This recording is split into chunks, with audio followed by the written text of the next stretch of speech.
I burst into my fiancé's office after hearing a man's voice. He was moaning, "Don't stop talking. You sound incredible." When I opened the door, she was with her assistant adjusting her clothes. I didn't plan to show up that day. Alyssa had texted me earlier, saying she'd be stuck in meetings until late again, but something about how often that sentence had appeared lately started gnawing at me. We'd been engaged for 5 months, living in 2 different apartments for convenience until the wedding. I trusted her, or at least I thought I did, until that week. Every time I called after 6, she let it ring out, then texted later that she'd been in a debrief. So I packed up lunch from her favorite Thai place, thinking maybe a surprise visit might remind her that she still had someone waiting for her outside of spreadsheets and deadlines. When I arrived at her office, the receptionist gave me a hesitant smile, like she wasn't sure I should be there. The glass doors reflected rows of desks, most empty since it was already late afternoon. I knew the way: 3rd floor, left corridor, end office with the frosted window and that silver nameplate that said, Alyssa Crane, Senior Campaign Strategist. Her door wasn't fully shut. I heard her laugh, low and breathy. Then, a man's voice, strained, half laughing, half murmuring. "Don't stop talking," he said. "You sound incredible." It wasn't the kind of tone you use during a meeting. My heart froze mid-beat. There was a pause, then another sound, like something bumping into a desk. I don't know what made me do it. Maybe the adrenaline, maybe the disbelief, but I pushed the door open with my shoulder. The first thing I saw was the look on her face. Wide eyes, hand frozen mid-motion as she adjusted the collar of her blouse. Her assistant, Mason, stood half-turned away, his shirt untucked, belt hanging loose. Papers were scattered across the carpet, one of her heels lying on its side near the chair. The silence between us lasted maybe 5 seconds, but it stretched like an hour. Then she straightened up, face flushing red. "Oh my God, Damon, what are you doing here?" I didn't answer. I looked at Mason, then back at her. The air in the room felt heavier than it should have. I noticed the blinds were half closed, lights dimmed, that faint scent of perfume mixed with something else, sweat. Maybe. He started buttoning his shirt, mumbling something about prepping for a presentation. Alyssa tried to collect the papers, her voice shaking but forced into that professional tone she used when handling clients. He was rehearsing his pitch. He choked midline and spilled water on his shirt. It's not what it looks like. But the look on Mason's face didn't match her tone. He avoided eye contact completely, fumbling to grab his tablet. "You said you were in meetings," I finally said. My voice sounded calmer than I felt. "This doesn't look like a meeting." Coworkers had started peeking through the glass wall. The office that usually thrived on gossip had just been handed a live show. Alyssa's expression hardened, switching from startled to defensive. "Do you have any idea how unprofessional this is? Barging in like this? You just embarrassed me in front of my team." That sentence, that deflection, almost made me laugh. I stepped back into the hallway before I said something I couldn't take back. She followed me out, whispering sharply, "We'll talk later." "Not here." I left the takeout bag on the nearest counter. The pad thai smelled like betrayal now. I spent the next few hours driving aimlessly through downtown. The city lights blurred past as my mind replayed every sound from that office. Her laugh, his voice, the look she gave me when I opened that door. I kept trying to tell myself there could be another explanation. Maybe it was really some stupid misunderstanding, but deep down, I knew better. At midnight, she called. I didn't pick up. Then came the texts, first a wall of excuses, then guilt trips. "You completely overreacted. Mason's just an assistant, for God's sake. You ruined a client rehearsal." I stared at those words until my phone buzzed again. This time, it wasn't from her. The message came from an unknown number. "You should have stayed longer. You only saw half the show." My hands went cold. Whoever sent that knew what happened. I checked the number. No name, but the area code matched hers. Someone in that office. Someone who'd seen it all. The next morning, I went back, not to confront her, but to confirm what I already knew. I waited in the car across the street. At 8:12, Mason's silver sedan pulled in. At 8:17, Alyssa's red hatchback arrived. They didn't walk in together, but I noticed her parking closer to his spot than usual.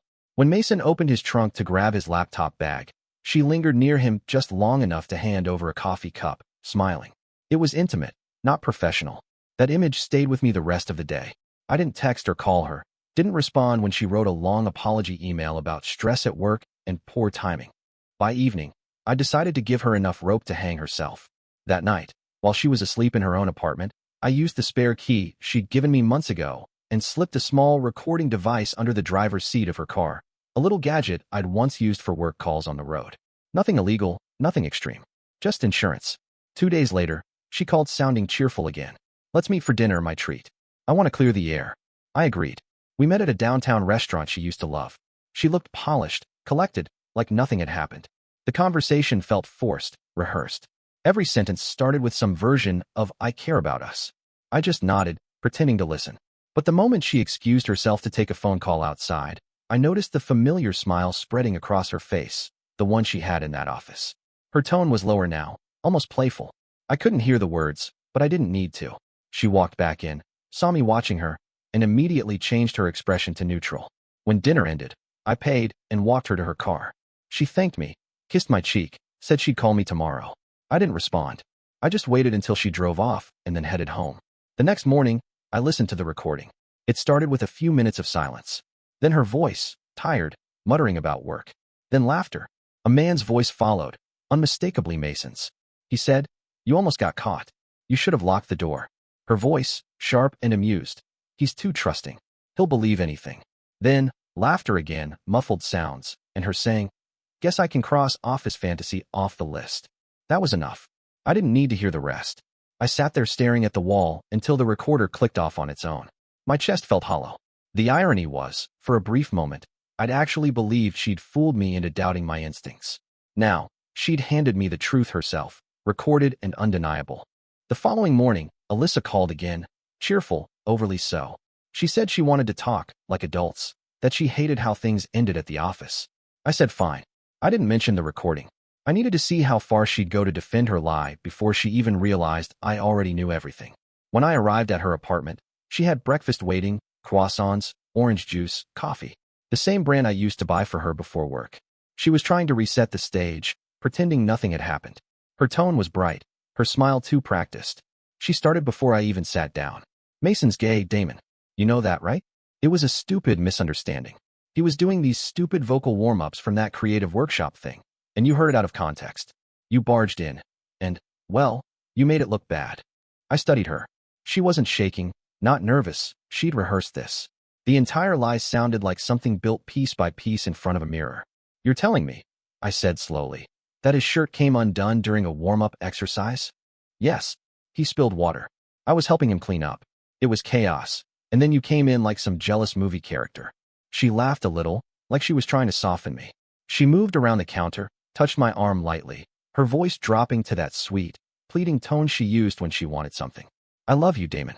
Please don't let one stupid moment destroy us." She looked believable. If I hadn't heard that recording, I might have cracked right there. But before I could respond, her phone, sitting face up on the counter, lit up.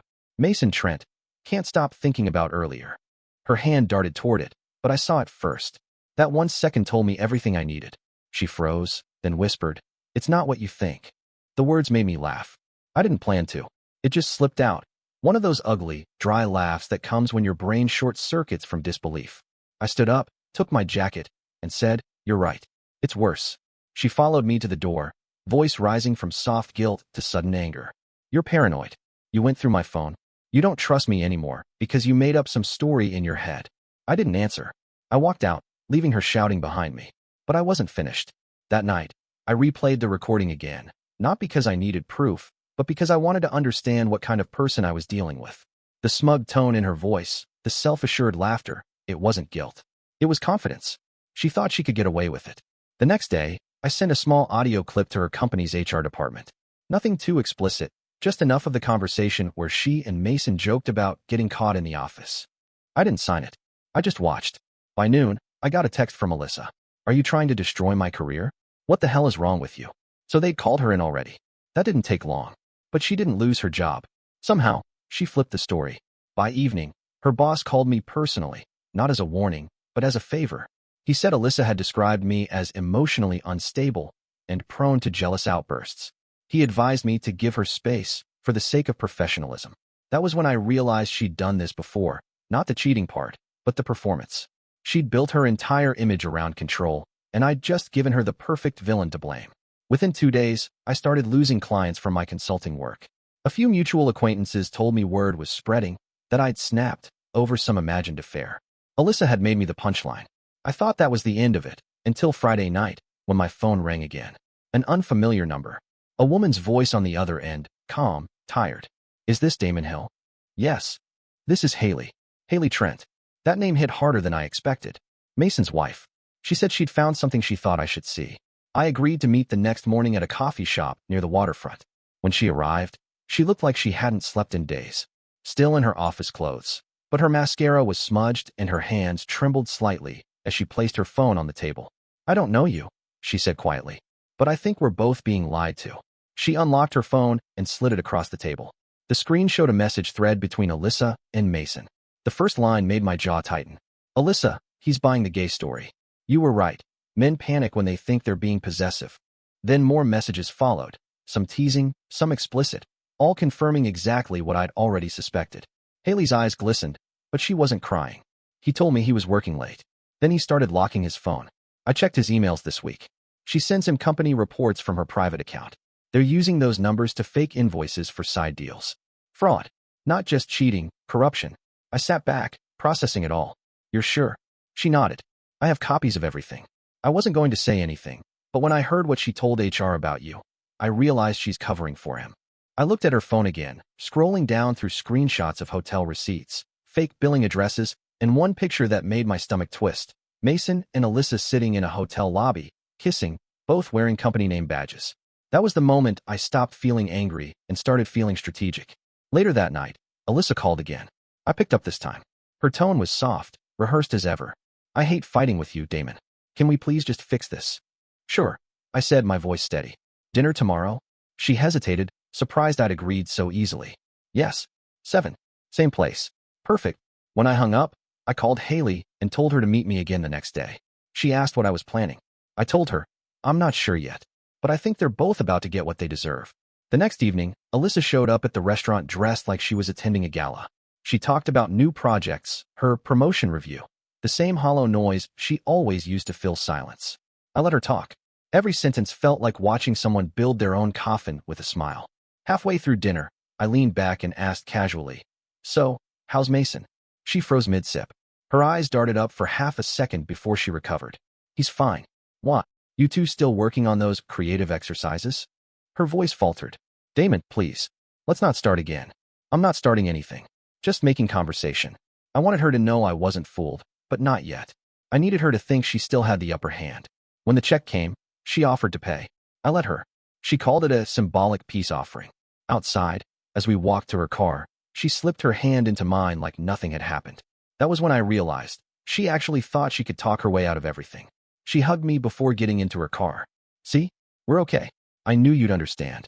As she drove off, my phone buzzed again, a message from Haley. "Got everything ready. He's still at her office.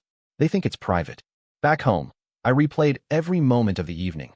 Her tone, her ease, her confidence. And then, the image of Mason and Alyssa laughing together at that office flashed in my mind. It wasn't pain anymore. It was something colder. For the first time, I didn't want revenge because of heartbreak. I wanted it because of precision. And now, I finally had someone else on my side who wanted the same thing. The next morning began with a strange calm. Damon woke early, brewed coffee, and opened his laptop. His inbox was filled with polite rejections from clients. Another ripple from the rumor Alyssa had planted about him being unstable. He sat there for a moment, staring at his reflection on the dark screen. The anger that had burned for days was gone. What replaced it was something quieter, sharper, more deliberate. He had a partner now, Haley Trent. The two met again that afternoon in her car, parked outside a closed cafe. She looked different this time, less shaken, more resolved. She handed him a small folder filled with printed emails, company memos, and copies of financial transfers, each one linked to the same Shell account. Every transaction was signed off by Alyssa's name, while Mason's initials appeared in the routing approvals. Together, they had been funneling company money for months through fake consulting charges. Haley had already spoken to a lawyer but didn't want to act alone. She said Mason had access to footage from the office's internal cameras. If Damon's confrontation footage had survived, Mason could use it to frame Damon as an aggressor, claiming Alyssa's behavior had been fear-based compliance. It was a perfect reversal, turning a crime into a cover story. Damon realized then that simply exposing the affair wasn't enough. If he went public now, Alyssa and Mason would make him look like a jealous ex trying to destroy careers. He needed to let them unravel themselves. That night, he started planning. He learned from Haley that Alyssa was up for a promotion, an executive role that required board approval. It meant her entire record, every project, and every report would be reviewed by the company's legal team. If any irregularities surfaced, the board would freeze her advancement immediately. All Damon needed was for those forged invoices to surface at the right time. The following evening, Alyssa called again, her voice full of forced warmth. She suggested they meet after work. He agreed, pretending forgiveness. She told him she had something important to tell him, and her tone hinted at desperation disguised as hope. He guessed she was planning to rebuild her narrative, to make him part of her alibi before the audit arrived. He spent that morning preparing. He went to an electronics store, bought a small USB drive, and loaded copies of the documents Haley had gathered, emails, invoices, bank transfers. He changed a few file names, adding campaign drafts and budget notes to make them look like her personal files. Then, he added one last item, a short, anonymous report addressed to the company's compliance division, detailing the fraud scheme, complete with timestamps and account numbers.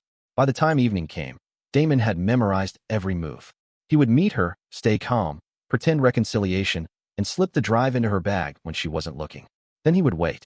They met at the same restaurant as before. Alyssa looked exhausted but determined.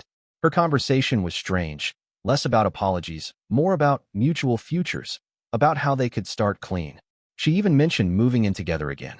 Every word felt like performance, but she never realized she was sitting across from someone who had already stopped being part of her future.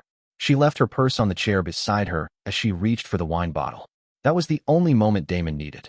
While she was distracted pouring, he leaned down to pick up a napkin from the floor, slipped the USB into the side pocket of her bag, and sat back up. She didn't notice. By the end of dinner, Alyssa looked relieved. She probably believed her charm had worked again, that he had fallen for her polished remorse. When they stood outside, she hugged him tightly, almost tearfully. She whispered something about trust. Damon didn't respond. He simply smiled, said goodbye, and watched her walk to her car. As soon as she drove away, he texted Haley one word, sent. The next morning arrived with chaos. At 9:47 a.m., Alyssa's firm went into emergency lockdown. The compliance division had received a report of potential embezzlement involving campaign funds. Multiple flagged invoices under her approval had been found on her office computer, along with the anonymous report she didn't remember writing. Her manager, the head of finance, and 2 HR officers called her into a meeting. Witnesses later said she looked pale, confused, insisting someone had planted the evidence. Within an hour, she was suspended pending investigation. Damon spent that morning on a park bench across from her office, watching the building's tinted windows. At exactly 10:58, she rushed out of the doors, clutching a folder and her phone.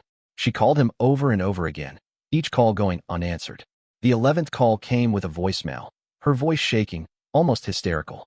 She begged him to answer, saying everything had spiraled out of control, that Mason was missing, that legal was threatening police involvement. Damon kept his phone face down until it stopped buzzing. When he finally listened to the voicemail, he heard something new in her tone, fear. By evening, she appeared at his apartment door, eyes red, hair unkempt, the confident executive mask gone. She pushed her way in and started explaining before he could speak. Mason had disappeared after the meeting. He had wiped his drives, deleted shared files, and vanished from company communication channels. HR discovered he had created fake vendor accounts under real employee IDs, one of which was hers. Because her signature appeared on the approvals, the company held her responsible. She broke down, saying she had been manipulated. Mason had promised to handle the extra funds quietly, telling her it was standard practice to move bonuses through side accounts. She claimed she never took the money, that she only signed the forms. Damon listened without comment. When she paused to catch her breath, he finally spoke, slowly, evenly, as though he was reading back her confession. He told her that lies only survive when everyone involved keeps quiet. But the moment one person panics, the whole structure collapses. Alyssa realized too late that Mason had been using her as both accomplice and shield. The silence that followed was heavy. She sat on the couch, hands trembling, trying to process how fast everything had fallen apart. Before she left, she whispered that Mason had been blackmailing her. Apparently, he had recorded everything, their hotel meetings, her conversations, even that office encounter Damon had walked in on. Mason had told her that if she ever turned on him, he'd send the videos to the board, her family, and Damon. She said she was terrified. Damon stood there quietly. He didn't comfort her. He didn't touch her. When she finally looked at him, she saw it. The absence of sympathy, the cold recognition that whatever had existed between them had ended weeks ago. She asked what he was going to do. He said nothing for a long time, then told her to go home and wait. When the door closed behind her, Damon exhaled slowly, as if releasing the last trace of restraint he'd been carrying. For the first time, He wasn't chasing answers or waiting for apologies. He had everything he needed: the truth, the proof, and her silence.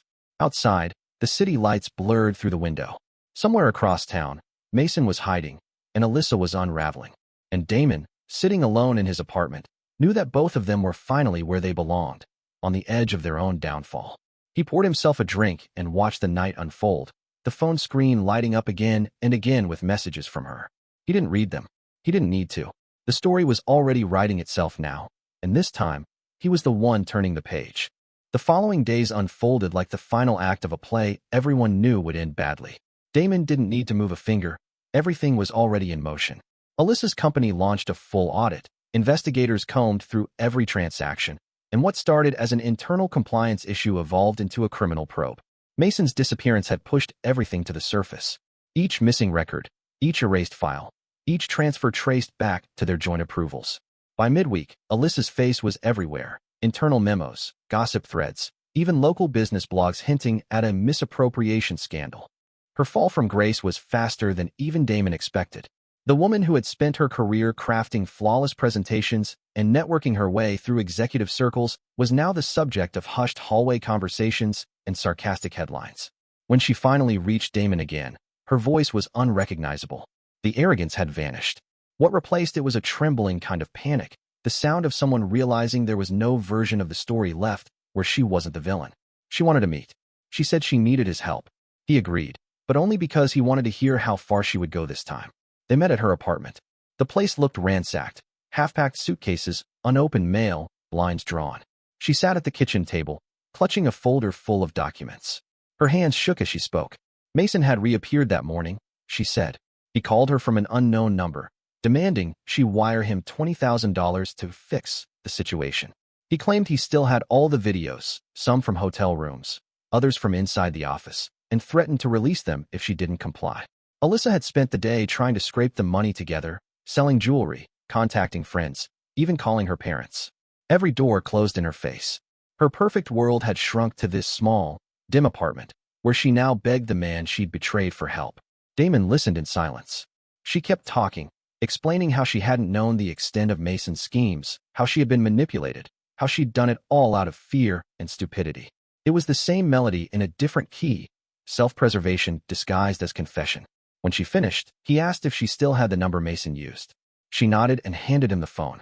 He took a picture of the call log, then told her he'd handle it. She seemed relieved, grateful even, thinking he might finally forgive her. But forgiveness was never part of the plan. That night, Damon sent the screenshot and Haley's evidence folder to the city's cybercrime division anonymously. Mason's blackmail attempt made the fraud case 10 times more serious. It was now a criminal conspiracy involving coercion and extortion. Within 24 hours, investigators linked the number to a prepaid burner phone purchased near Mason's last known location. The arrest came quietly. Mason had been hiding in a budget motel outside the city, still using his company laptop to contact Alyssa. Police found the hard drives, the videos, and enough evidence of embezzlement to bury him for years. Alyssa's name appeared on several documents, but the recordings painted a different picture, one of her complicity. She wasn't just a victim. She had participated, joked about the risk, and signed off on every transfer. When Damon received confirmation of the arrest, he didn't feel satisfaction, just a strange, weightless calm. He had watched their lies collapse on themselves like a house built on air. 2 days later, Alyssa showed up again, this time escorted by her lawyer. She stood at his door while the lawyer waited downstairs. Her appearance was almost ghostly: sunken eyes, tired posture, every trace of her old poise gone. She told him she was under investigation but out on bail, that she had told the truth about everything. She said Mason had forced her hand, that she'd been scared. Damon let her speak.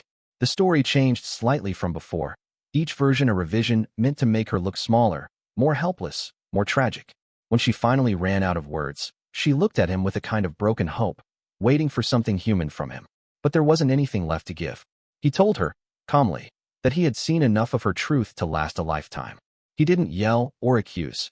He simply spoke like someone describing a finished project, something concluded. She asked what he wanted from her: money, closure, revenge. He said none of it. He had already taken everything she'd used to define herself: her job, her control, her illusion of being untouchable. Before leaving, she whispered that she hoped he'd never know what it was like to lose everything. He watched her go without answering. The investigation stretched for months. Mason pleaded guilty to multiple counts of fraud and blackmail. Alyssa struck a plea deal to avoid prison, forfeiting assets and accepting a lengthy probation. Her career in marketing was effectively over. No firm wanted her name attached to their brand. Haley filed for divorce and won a substantial settlement, citing emotional distress and reputational damage. She moved to another state soon after. Damon didn't hear from her again, though she sent one short email thanking him for helping her cut the cord to hell. For Damon, the chaos had an unexpected byproduct: clarity. Word spread quietly through professional circles that he had played a role in exposing the scandal. Companies that had distanced themselves earlier began calling again. Within a few months, he left his old job and opened a small logistics consulting firm of his own, a stripped-down operation built on transparency and control, two things his personal life had been missing for too long. He named it Half the Show LLC, a private joke he never explained to anyone. The clients liked the simplicity of the name.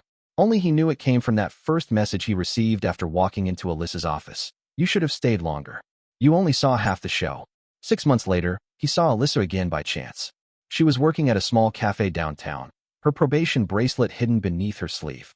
When she recognized him, she froze mid-order, then straightened, forcing a small smile. He ordered coffee and stood at the counter while she fumbled with the machine. The silence between them was heavier than any argument they'd ever had.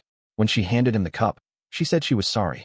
Not the defensive kind of sorry she used to say to end a conversation, but the real kind, the one that cost something. She said she had lost everything: her friends, her parents' trust, her career. She said she still couldn't sleep at night without hearing Mason's voice. Damon looked at her for a long time. Then, without malice or satisfaction, he said the only sentence that fit the moment, one she would never forget. "You sound incredible." It was the same line Mason had said that day in her office, the same words that had started it all. Only now, they weren't flirtation. They were closure. He left the cafe without looking back. That evening, he returned to his office. His business was thriving. Haley's testimony in the case had cleared his name completely, and the press coverage of the scandal had ironically made him a local success story. He had learned something through all of it. People admired composure more than vengeance. As the city lights flickered through his window, he thought of how strange it felt to finally be at peace. Not because he'd won, but because he no longer cared about winning. Alyssa and Mason had built their empire on manipulation, lies, and greed. In the end, it had eaten them alive. He closed his laptop, finished his drink, and looked around the quiet room. For the first time in months, there was no noise left, no arguments, no explanations, no guilt. Just silence. And in that silence, Damon realized that sometimes revenge didn't have to roar. Sometimes, it only needed to breathe quietly while the truth did the rest.